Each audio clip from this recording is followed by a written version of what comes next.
আজকে তোমার জন্য 3টি প্রশ্ন থাকবে। যদি তুমি সঠিক উত্তর দিতে পারো তোমার জন্য থাকবে ছোট্ট একটি গিফট। তুমি কি উত্তর দিতে প্রস্তুত? জি। ঠিক আছে, তোমার জন্য প্রথম প্রশ্ন হলো, ইমানের সর্বোচ্চ শাখা কোনটি? কালেমা। শিওর? জি। মাশাল্লাহ মাশাল্লাহ, আমরা প্রথম প্রশ্নের উত্তর পেয়ে গেছি। তোমার জন্য দ্বিতীয় প্রশ্ন হলো, জান্নাতের নারীদের সর্দার কে হবেন?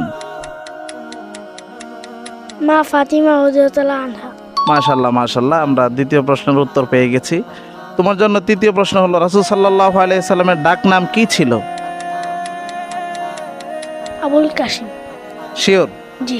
ঠিক আছে মাশাল্লাহ, আমরা 3টা প্রশ্নের উত্তর পেয়ে গেছি। ছোট্ট বন্ধুর জন্য ছোট্ট একটা গিফট।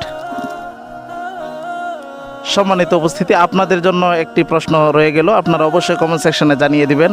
আপনাদের জন্য আজকের প্রশ্ন হলো, পবিত্র কালামুল্লাহ কোরআন শরীফের মধ্যে কয়টি আয়াত রয়েছে?